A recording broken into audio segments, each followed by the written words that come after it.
నమస్తే welcome to ప్రజా ప్రతినిధి న్యూస్. ఆందోళన్ రాహుల్ బాలరాజ్ వయసు 33 సంవత్సరాలు. ఇతను కార్మిక ఉపాధి కల్పన శాఖ ప్రత్యేక ప్రధాన కార్యదర్శిగా పనిచేస్తున్న రిటైర్డ్ ఐఏఎస్ రాణి కుమోదిని పేషిలో అవుట్సోర్సింగ్ విభాగంలో 11 సంవత్సరాల నుంచి పనిచేస్తూ సీనియర్ ఐఏఎస్ అధికారిని వేధింపులు తల్లలేక మే 7 తారీఖు రోజున గుండెపోటుతో స్పృహ తప్పి పడిపోవడం జరిగింది. శస్త్రచికిత్స చేసిన అనంతరం చనిపోవడం చాలా బాధాకరం. ఇలా చిన్న వయసులోనే చనిపోవడం వలన వారి యొక్క కుటుంబం రోడ్డున పడింది. కాబట్టి అన్ని ఉద్యోగ సంఘాల నాయకులు మానవతా దృక్పథంతో ఆలోచించి రాహుల్ కుటుంబానికి చేదోడు వాదోడుగా నిలవాలని, ఇలాంటి దుర్ఘటనలు భవిష్యత్తులో పునరావృతం కాకుండా రాష్ట్రంలోని ప్రభుత్వ శాఖలు, ప్రభుత్వ రంగ సంస్థలు, కార్పొరేషన్లో పనిచేస్తున్న అవుట్సోర్సింగ్ ఉద్యోగులందరికీ ఉద్యోగ సంఘ నాయకుల యొక్క మద్దతు ఉంటుందని, అలాగే అవుట్సోర్సింగ్ ఉద్యోగులు అందరినీ ప్రభుత్వం కడుపులో పెట్టుకొని చూసుకుంటుందని, ఈ సమస్య గౌరవ ముఖ్యమంత్రి గారి దృష్టికి వెళ్లే విధంగా ప్రతి ఒక్క ఉద్యోగ సంఘం నాయకులు మద్దతు తెలుపుతున్నారని మా యొక్క ప్రార్థన. చనిపోయిన రాహుల్ కుటుంబానికి 10 లక్షల ఎక్స్‌గ్రేషియా ఇస్తూ ఆ కుటుంబానికి రాహుల్ స్థానంలో ఉద్యోగ అవకాశం కల్పించాలని రాష్ట్ర అవుట్సోర్సింగ్ ఉద్యోగుల జేఏసీ డిమాండ్ చేస్తోంది.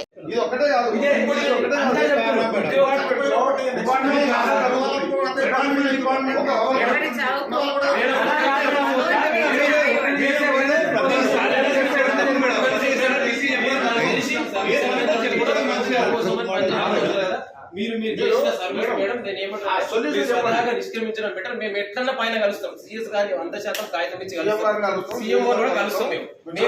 మీరందరూ వచ్చి చెప్తారు మేడం నా మాట మీరు హాస్పిటల్ పోద్దంటారు, మాట్లాడద్దంటారు, ఫ్యామిలీ రిలేషన్ అంటారు, ఇష్టం ఉన్నట్టు తిడతారు, బూత్ మాటలు తిడతారు, ఆ రాత్రి గుండమంటారు. ఇది ఒకటే డిపార్ట్మెంట్ పనిచేస్తున్నారు. సెక్రటరీ వేరే డిపార్ట్మెంట్ ఏమి పనిచేస్తలేవా? ఏం చేస్తలేవా?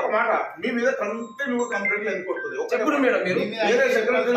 ఇంకో విషయం చెప్తారు. ఇంకో విషయం వినండి. ఇలా మేము ఏమన్నా తెలుసా, మంగళ బుధవారం చూద్దామంటే నేను చెప్తాను ఓపెన్ అవుతారు.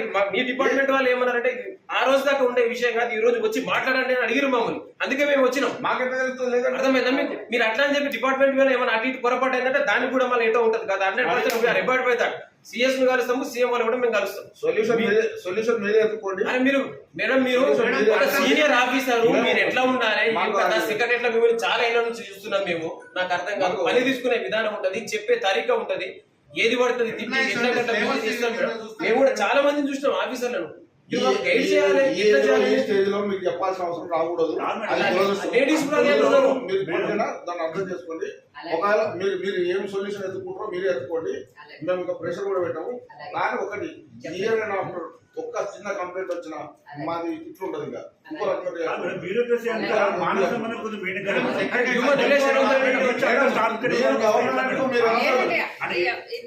ఇప్పుడు మీరు అట్లాంటి ఎవరు రారండి. మీరు భయపడుతుండవచ్చు.